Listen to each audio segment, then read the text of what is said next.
والصلاة والسلام على شمس الهداية واليقين وعلى آله وصحبه أجمعين.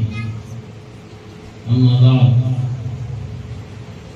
قال الله تبارك وتعالى: أعوذ بالله من الشيطان الرجيم. بسم الله الرحمن الرحيم. أينما تكونوا يدرككم الموت ولو كنتم في بروج مشيدة. صدق الله العظيم. معزز علماء کرام، حاضرین اعزام، عزیز طلبہ و طالبات، کوئی لمبی تقریر نہیں کرنی ہے اور نہ ہی یہ کوئی عام جلسہ. وقت بہت ہو چکا ہے. میں مختصر انداز میں والد محترم حضرت رحمت اللہ علیہ کے تعلق سے ایک دو بات عرض کر کے اپنی بات مکمل کروں گا انشاءاللہ. آپ لوگ چونکہ باہر کی زندگی کو خوب اچھی طرح سے جانتے تھے کہ کس سادگی کے ساتھ کس طرح سے ان کا سفر ہوتا تھا، کس طرح سے ان کا رہن سہن ہوتا تھا. خانگی زندگی میں بھی بغیر تکلف کے بالکل سادگی کے ساتھ حضرت رحمت اللہ علیہ نے زندگی گزار دی. ہم لوگ بچپنے میں جب کوئی غلطی کرتے، آپس میں بھائیوں میں کسی طرح کا جھگڑا ہو جاتا، چچیرے بھائی ہیں، ممیرے بھائی ہیں، پھپھیرے بھائی ہیں،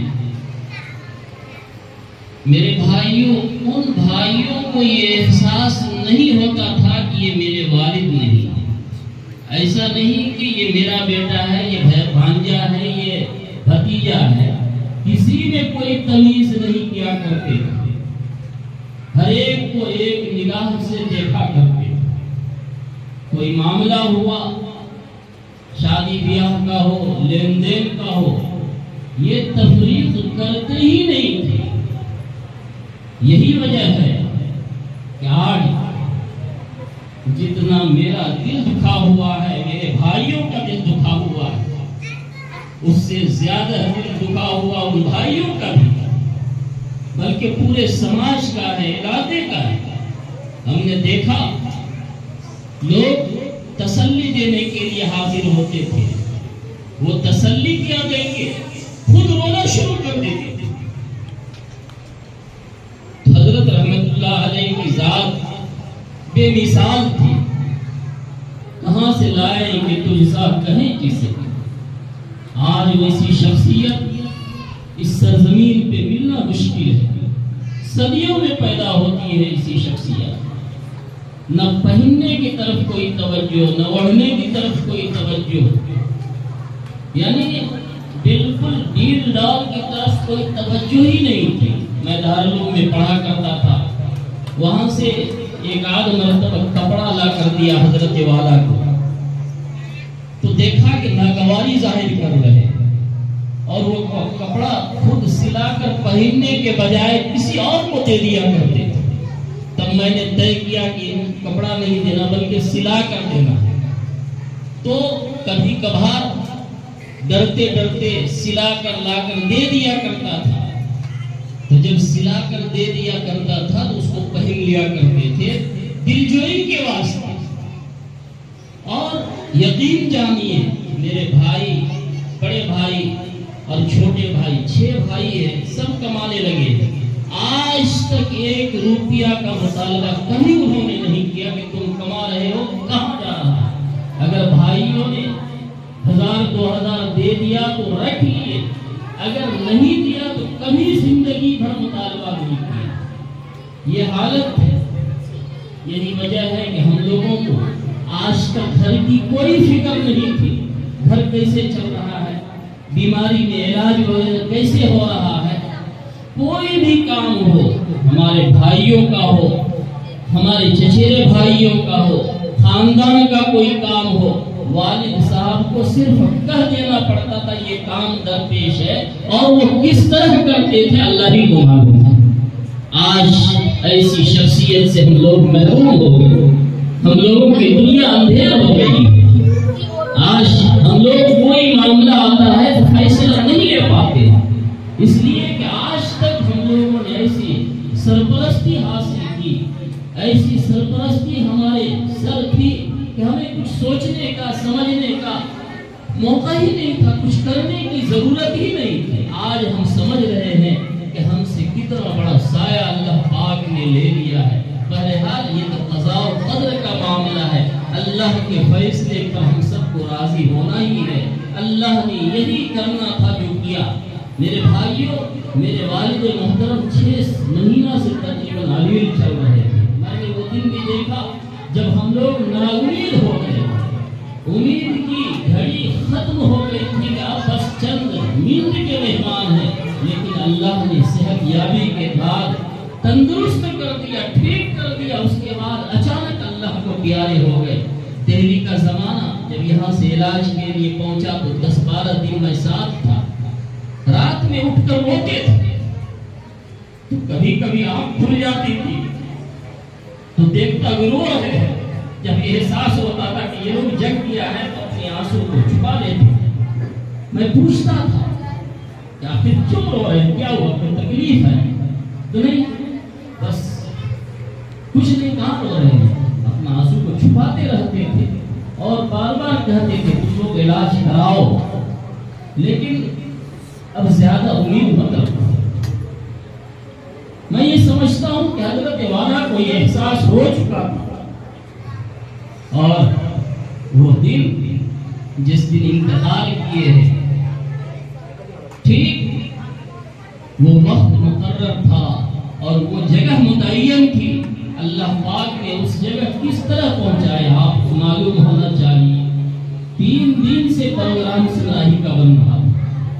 پہلے دن بارش کی وجہ سے سفر ملتوی کر دیا، آج بارش کا موسم چھوڑ دو۔ دوسرے دن جمعرات کا دن گاڑی آ گئی، تیار ہو گئے سب کچھ۔ کیا ذہن میں بات آئی کہ ڈاکٹر رحیم رحمان صاحب ہے، ان سے پوچھ لیتے ہیں، کیونکہ والدہ کو بھی دکھانا تھا ان سے، اور خود کوئی بیمار ہو گئے، ڈاکٹر کے پاس نہیں جا رہے تھے۔ کہا کہ جب والدہ کو دکھانا ہے، سب کو دکھانا تھا، ہم بھی اپنا بلڈ ٹیسٹ کروا لیتے ہیں، بہت دن سے ٹیسٹ نہیں ہوا۔ تو گاڑی آئی ہوئی، فون کیا تو ڈاکٹر صاحب نے بتایا کہ ہم تو باہر نکلے ہوئے ہیں، کل آئیے۔ اس دن گاڑی واپس کر دیا، اللہ کو منظور نہیں تھا۔ اب جمعہ کے دن یہ لوگ 10-11 بجے وہاں پہنچے ہیں، سب کام ہو گیا ہے، اپنا بلڈ بھی دے دیے ہیں، جمعہ کی اذان ہوئی ہے، اس کے بعد وضو کر کے نماز کے لیے جانے والے ہیں۔ اس سے پہلے آپس میں والدہ ہیں، بہن ہیں، جو بھائی گئے تھے، سب کے ساتھ گفتگو ہوئی، اور بھی کچھ لوگ تھے، سب کے ساتھ بالکل اس طرح سے گفتگو ہوئی ہے۔ لوگ بتاتے ہیں کہ اس طرح سے کبھی کوئی گفتگو حضرت کے ساتھ نہیں ہوئی۔ اور وہاں سے وضو کر کے جب 12:50 پہ نکلے ہیں، 10 قدم چلے ہوں گے تو کہنے لگے کہ گرمی محسوس ہو رہی ہے۔ تو میرا بھائی عبدالباسط وہ ساتھ میں تھا، چلیے ٹائم ہے تھوڑا بیٹھ لیتے ہیں، وہیں جا کے بیٹھتے ہیں اور کہتے ہیں کہ بیٹھنے کے بعد غشی کا ایک مرتبہ جھٹکا آیا سوئی میں، چل ان لوگوں کو یقین نہیں ہو رہا تھا، وہاں ڈاکٹر صاحب موجود تھے، ان لوگوں نے سلایا اور جب آلہ وغیرہ لگایا تو ڈاکٹر صاحب کا کہنا ہوا کہ اب تو نہیں رہے، لیکن ان لوگوں کو یقین ہی نہیں ہو رہا تھا کہ اس سے پہلے اتنی بے ہوشی کا عالم آیا، لیکن کھڑے ہو گئے، یہ بے ہوش ہوئے زندہ ہے، زبردستی ان لوگوں نے پانی بھی لگوا دیا۔ تو بہرحال اللہ کو جو کرنا تھا کر گئے باوجود، اور نماز کے لیے جاتے ہوئے آپ کو معلوم ہونا چاہیے، ایک طرح سے دیکھا جائے تو نماز کی حالت میں موت اللہ نے جمعہ کے دن کو حضرت والا کے لیے منتخب فرمایا تھا۔ اور حضرت کی سب سے بڑی خوبی یہ تھی کہ کسی کا کینہ اپنے دل میں نہیں رکھا کرتے تھے۔ ہم لوگ دیکھتے تھے اگر کسی بھائی بہن سے، کسی پڑوس کا یا کسی کا کوئی تو میں یا کسی طرح کی بات ہو گئی ہے تو پہلے وہ معاملہ کو صاف کیا کرتے تھے اور اللہ بہت بڑا ہے، صبر کرو، ہمیشہ صبر کی تلقین کرتے تھے اور قناعت پسندی کو ترجیح دیتے تھے۔ مہمان نوازی ان کے یہاں عام تھا۔ میرے بھائیو، حیثیت سے زیادہ مہمان نوازی میں خرچ کیا کرتے تھے۔ آج تک انہوں نے گھر بنانے کو ترجیح نہیں دی۔ آج کل ہم لوگوں کی حالت یہ ہے کہ علماء برادری کہیں سے کوئی مال آ جائے تو آنے سے زیادہ لینے کی کوشش کرتے تھے۔ ان کا معمول یہ تھا کہ کوئی آفر بھی کیا جاتا تھا کہ اس کو گریز کرتے رہتے تھے۔ 2008 میں یہی کا باہم ٹوٹا تھا، آپ کو معلوم ہونا چاہیے۔ حضرت مولانا غلام محمد حسانی رحمت اللہ علیہ، انہوں نے آفر کیا کہ 500 گھر ہماری طرف سے بننا ہے، آپ تشریف لائیے، پیسہ لے جائیے، لیکن حضرت رحمت اللہ علیہ نے ٹھکرا دیا۔ حضرت مولانا غلام حسانی کو اس کی شکایت بھی تھی۔ بہرحال 1 مہینہ کے بعد جب معاملہ بالکل نرم ہو گیا تو حضرت سے جا کے اپنا معافی طلب کی، جو کرنا تھا کیا، اور فرمایا کہ میرے بس کی بات نہیں ہے اتنے لوگوں کا گھر بنوانا، یہ تو تہمت ہے، لوگ کی نگاہ میرے اوپر ایسی پڑے گی اور کس کس کی گالی سے، کس کس کی تہمت سے ہم بچیں گے، اس لیے ایسی جگہ کو ہم انتخاب نہیں کرتے ہیں اور ایسے مال سے ہم بہت دور رہتے ہیں۔ اور ہم نے دیکھا کہ بہت سے مال والے سے آپ کی ذاتی تعلقات اور ہر طرح کے معاملات ان سے ہوتے رہتے تھے۔ اگر چاہتے تو وہ کروڑوں کی بلڈنگ بنوا سکتے تھے، لیکن آج تک نہ مکان بنانے پر دھیان دیا، نہ ہی گھر بار کو سجانے کی طرف کوئی توجہ دی۔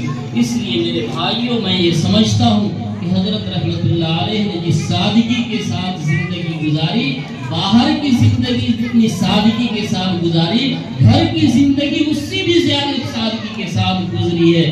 کسی طرح کا کوئی معاملہ نہیں، بھائی بہنوں میں، خاندان میں بھائیوں کا معاملہ یہ تھا کہ ہم لوگ خدا کی قسم ویسا نباہ بھی نہیں پائیں گے۔ 2 بڑے بھائی ان سے اور یہ سب سے چھوٹے بھائی ہے، ہر معاملہ کو ان پر چھوڑ دیتے تھے۔ اگر وہ کہہ دیتے کہ یہ کرنا ہے تو 2 بڑے بھائی یہ نہیں کہتے کہ نہیں ایسا نہیں کرنا ہے، جو مولانا صاحب کہہ دیے ہیں وہی کرنا ہے، چونکہ اعتماد ان کو تھا، یقین تھا کہ بھائیوں ہمارا یہ غلط نہیں کر سکتا۔ اور اخیر میں ایک بات کہہ کر اپنی بات ختم کروں گا۔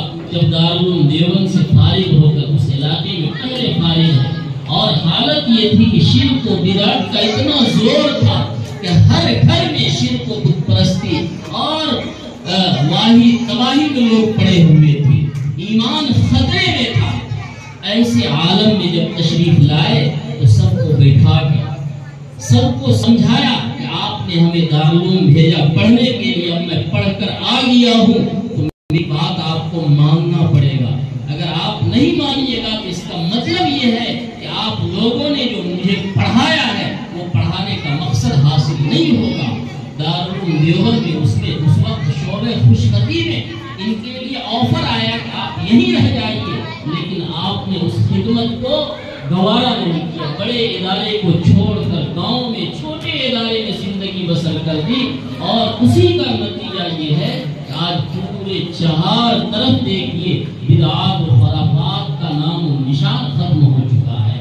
آج اسی ذات کی برکت ہے، اللہ پاک نے ان سے ایسا بڑا کام لیا ہے۔ اگر وہ خدا نہ خواستہ نہیں ہوتے آج دن بھر کی پنچایت جس طرح چور اچکا لفنگا اس کا گڑھ مانا جاتا تھا، دن میں لوگ گزرنا اپنے آپ کو ہلاکت میں ڈالنا سمجھتے تھے، لیکن حضرت رحمت اللہ علیہ نے جو محنت کی، مشقت کی، آج حالت یہ ہے کہ کوئی گھر تو باقی ہو سکتا ہے لیکن کوئی خاندان ایسا باقی نہیں ہے جہاں 2 عالم حافظ قاری موجود نہ ہو۔ ہزاروں کی تعداد ان کے شاگرد موجود ہیں، بڑے بڑے اونچے عہدے پر فائز ہیں۔ میں کہاں تک ان کی شخصیات کو گناؤں، دل تو چھلنی ہے دکھ سے۔ آپ حضرات دعا کریں کہ اللہ تعالیٰ والد مرحوم کی مغفرت فرمائے، ان کی قبر کو نور سے بھر دے اور جنت الفردوس میں اعلیٰ مقام عطا فرمائے، اور ہم سب کی اللہ پاک غیب سے مدد فرمائے،